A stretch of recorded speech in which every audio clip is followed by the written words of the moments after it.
When the parents walked into the hospital waiting room, all they knew was that their daughter had been airlifted after a violent crash. They didn't know who else was in the car, they didn't know what caused the collision, and they certainly weren't prepared for what the officer was about to tell them. Into a building, 2 are deceased in the vehicle, daughter's driving. Who died? In an instant, what everyone assumed was just a tragic car accident became something far darker. A potential double homicide involving a 17-year-old girl from Ohio. Most people thought it had to be a mistake, but that assumption would collapse piece by piece once investigators dug into phone data, surveillance footage, messages, and the behavior leading up to the crash. Hours before the collision, 17-year-old Mackenzie Shirilla, her boyfriend Dominic Russo, 20, and their friend Davon, 19, were simply enjoying a party.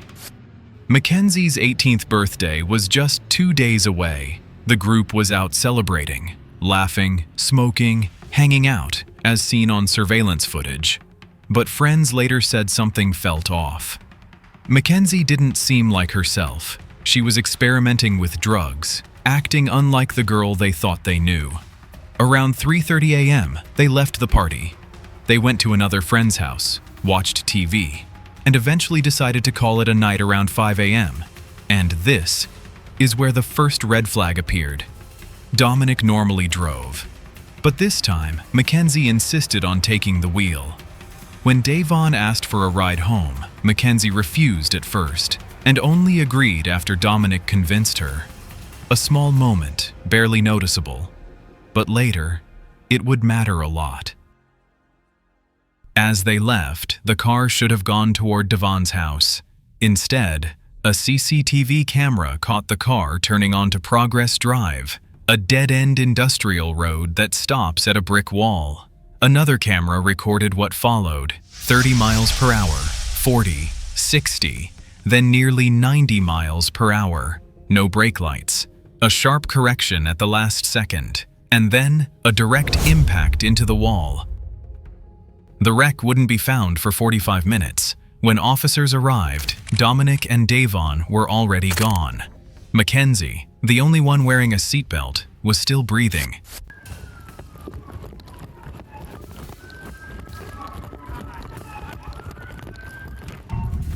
No one's breathing. Bust that window out. All right. Oh my God.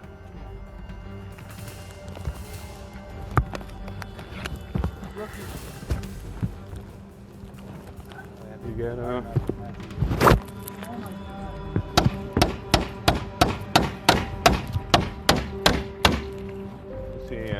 Who's in here, my boy? Who's in here? Drivers. Maybe you'll break driver.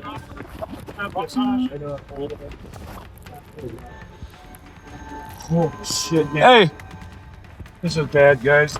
She's alive. We got to get her out. Here, reach. All right. Reach up and unlock the door. Let me see your knife. Let's cut this thing out. Jesus Christ. This is the worst I've ever seen. How old is Dominic Russo? 17? 19? Rest in peace, buddy. It's there.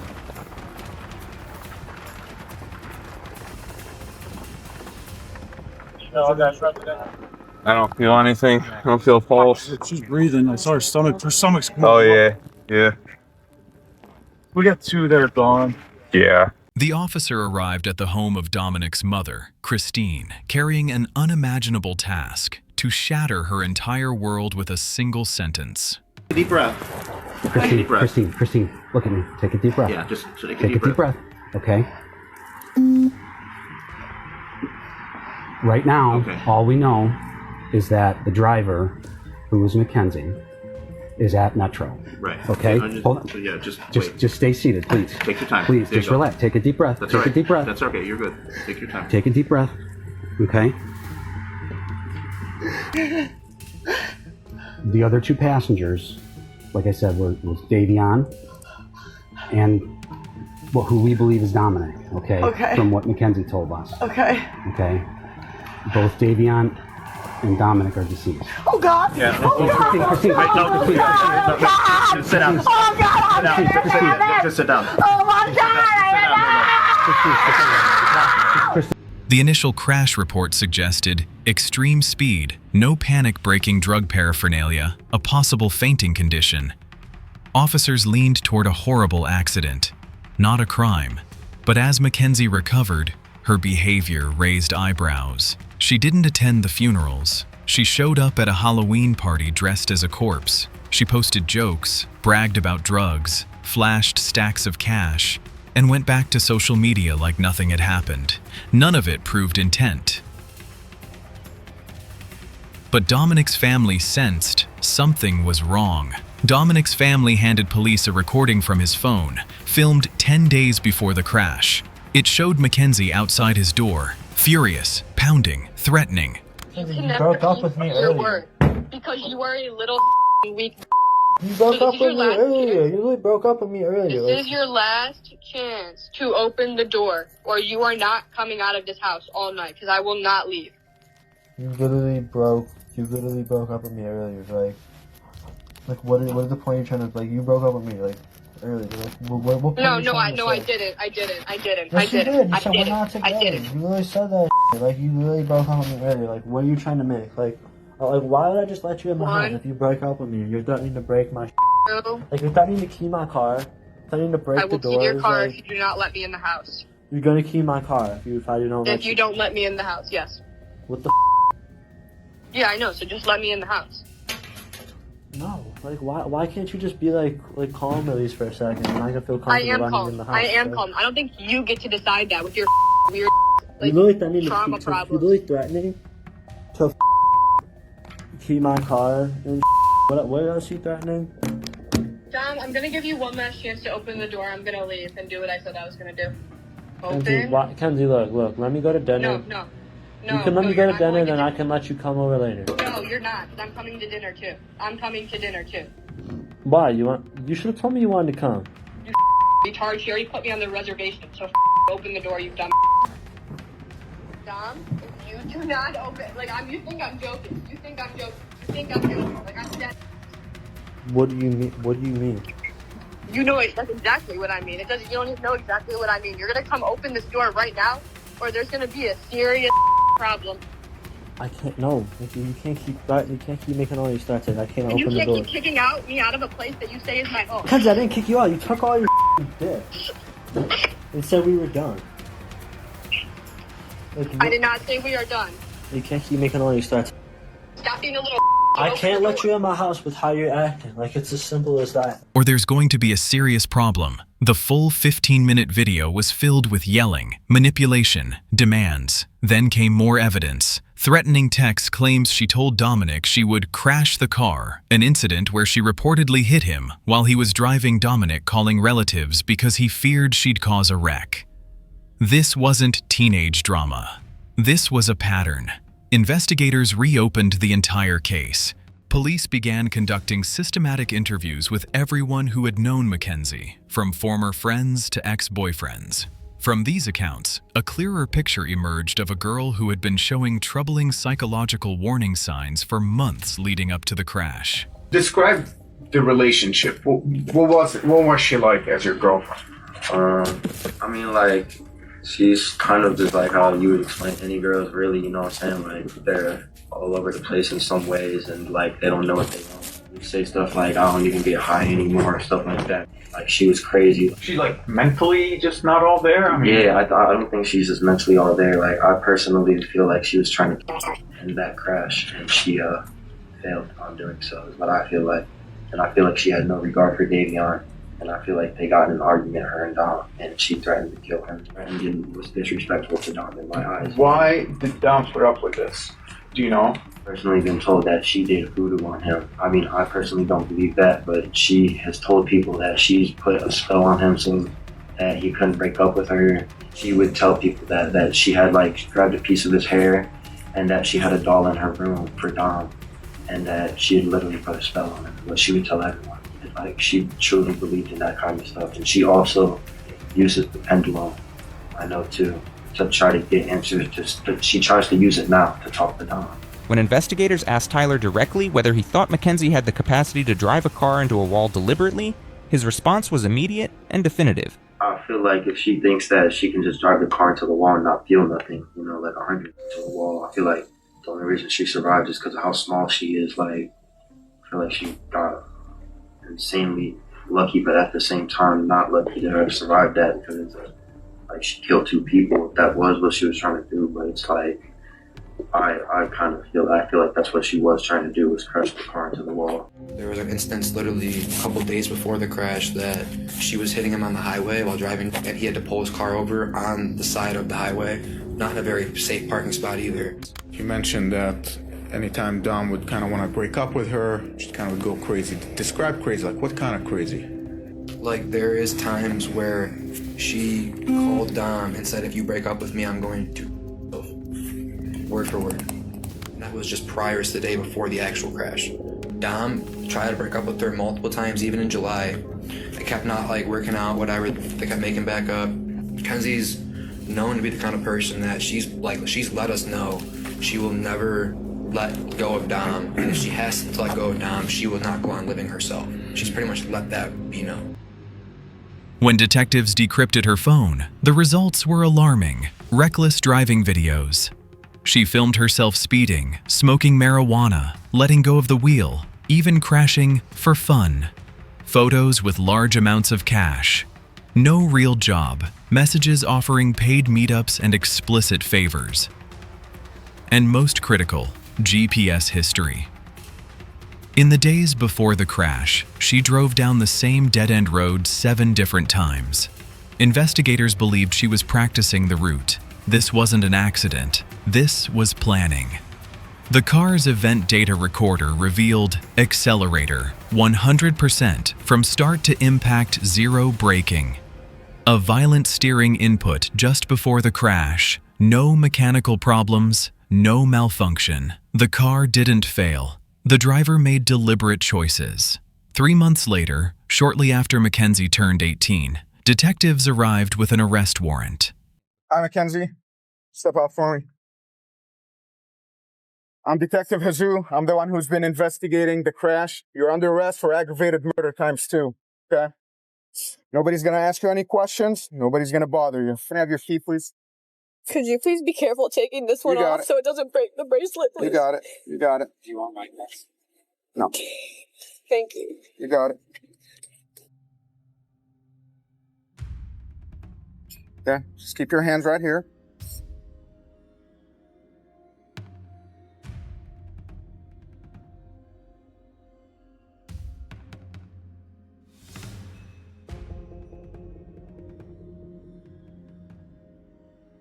I'm not gonna tighten these, okay?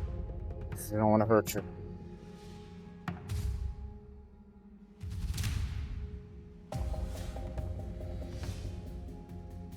You good? Are they good?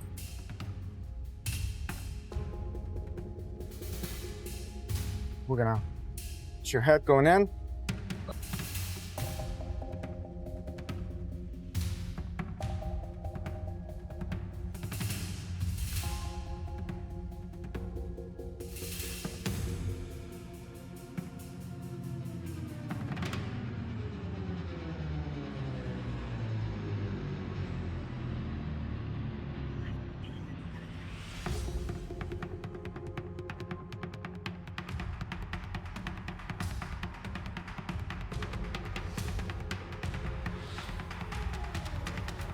Got it.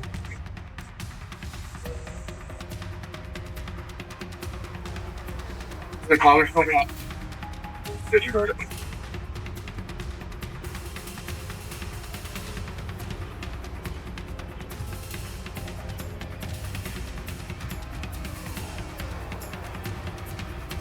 Right there. Then make sure that the juvenile fact sheet that gets filled out in the jail is the county one, not the SPD one.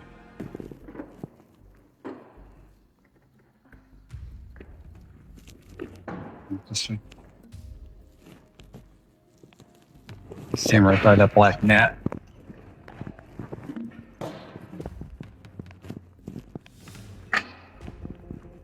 Straight forward. All the way? Yeah. You hold that door. That's on that yellow line. Just face the wall. Yeah, okay. What did you do, Mackenzie? Okay, Mackenzie, I want to take your handcuffs off and like all the jewelry and everything from up, okay? I can't wear any of it. No, I need you to take it off while you're in jail right now.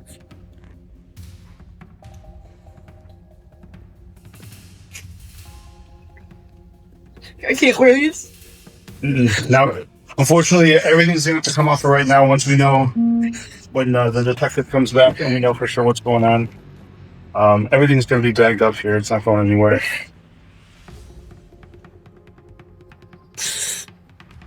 Sorry, this is like one of those. It's just really hard to get off. That's fine. Take your time.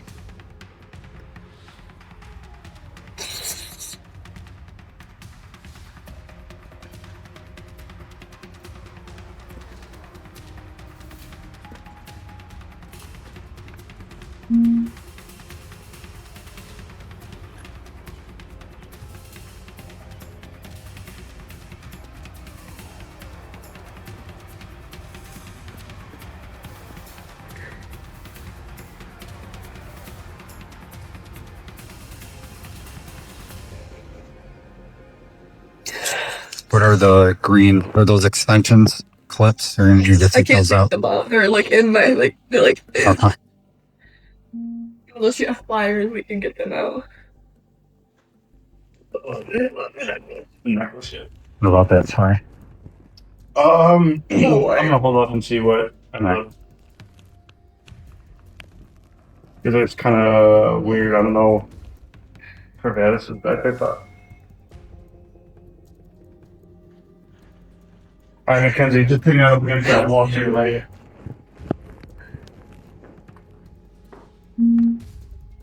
During trial, prosecutors highlighted GPS practice runs black box data surveillance footage, threatening messages, videos, and behavior, her actions after the crash. The defense argued she fainted. She was confused. A passenger grabbed the wheel. She remembered nothing. But the surveillance video, showing her driving normally just moments before entering Progress Drive, contradicted every claim of lost consciousness. After reviewing all evidence, the judge stated, "This was not reckless driving. This was intentional. The car became a weapon." The difficulty for sentencing today, honestly, is whether or not I believe you should get consecutive sentences. I'm troubled that should I give you a concurrent sentence, that people will believe that somehow I'm being disrespectful to one of the victims. And on the other hand, I have to weigh the punishment. There's a very good likelihood, Mackenzie, that you will spend the rest of your life in prison. That won't be up to me. That will be up to the parole board, and that will be up to you to a great extent. I understand that the pain in this room wants me to impose the harshest sentence. But I don't believe that would be the appropriate sentence, because I do believe that Mackenzie will not be out at 15 years. So she's sentenced on count 2, the murder of Davion Flanagan, 15 years to life. She's sentenced on count 1, the murder of Dominic Russo, 15 years to life, to be served concurrent to each other, with credit for time served. I'll waive fines, fees, and costs, and your appellate counsel will be assigned. Are there any questions from the state? No, Your Honor, thank you. Any questions? No, Your Honor. All right, thank you. On August 14th, 2023, Mackenzie Shirilla was convicted of 4 counts of murder, 4 counts of felonious assault, 2 counts of aggravated vehicular homicide drug possession, possessing criminal tools. Sentence, 15 years to life. Eligible for parole in 2037.